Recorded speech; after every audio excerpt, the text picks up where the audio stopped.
So for my computer science class, for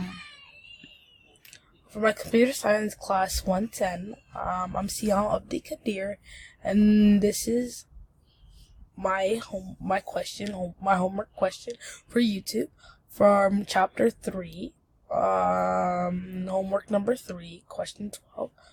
Question number 12. It's telling me to technically build a clock, and a turtle clock, and this is how I do it. So it wouldn't let me type it for you guys because my computer is glitching. So I typed it over on Friday as I stayed after school, and I just started typing and figuring out what to do so that I wouldn't struggle today. So what I did was I typed out import turtle, because you always want to start this off with import turtle if you're doing anything with a turtle. You put t equals turtle dot capital turtle closed and open and close brackets with nothing inside.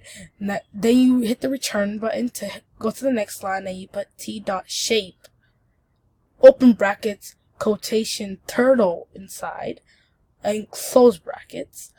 Then you hit the return button for the next slide, and you put t dot pen size open brackets close brackets, and you can put whatever number you want in there to see the line, if it's big or small, and you can make it whatever degree you want to make it.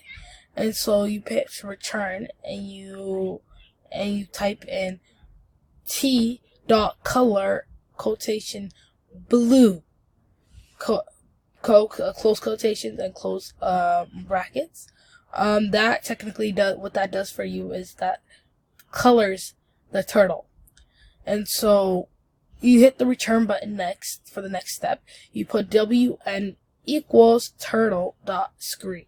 So capital S for the screen, close and open brackets, and don't put anything inside. And you put WN dot BG color open brackets and quotation light green quotation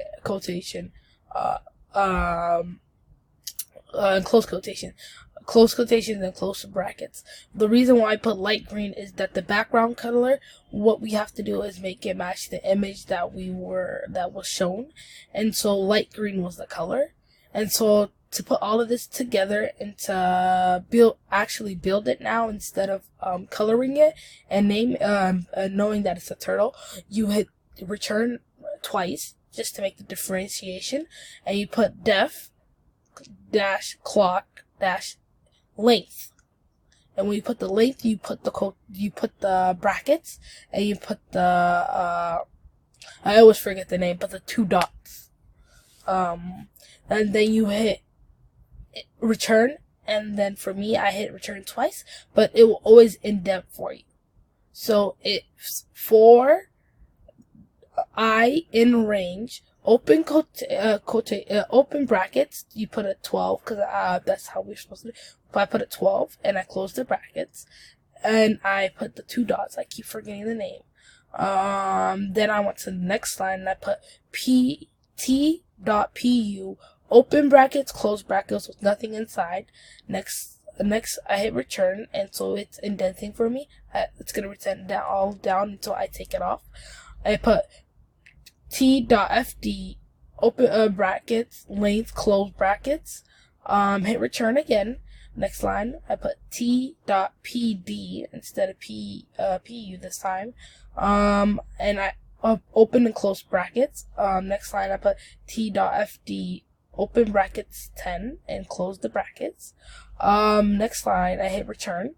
I put t.pu close and open brackets.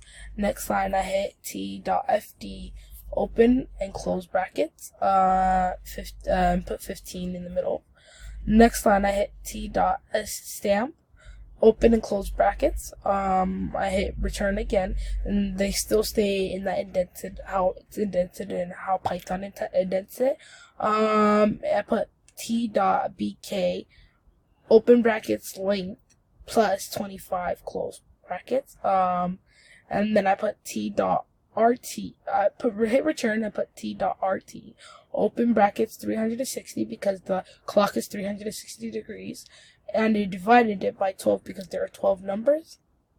and there's spaces between that, and I want that to be even. So that's 30 degrees between each. And I hit the return button once, and I hit it again, and I put the backspace for the clock instead of being indented to put here, because we don't want this to be indented. And I put clock, open brackets 150, and close the brackets. And so to sum this all together, I'm going to hit run, and run 5. And this is how yours should look at the end of the time. This is how mine looks. It looks quite similar to what my professor posted on the wallpaper, and that's my clock, my turtle clock. So when I said there's blue, the blue is right here, and the background is light green. So thank you for watching, and I hope you enjoyed it.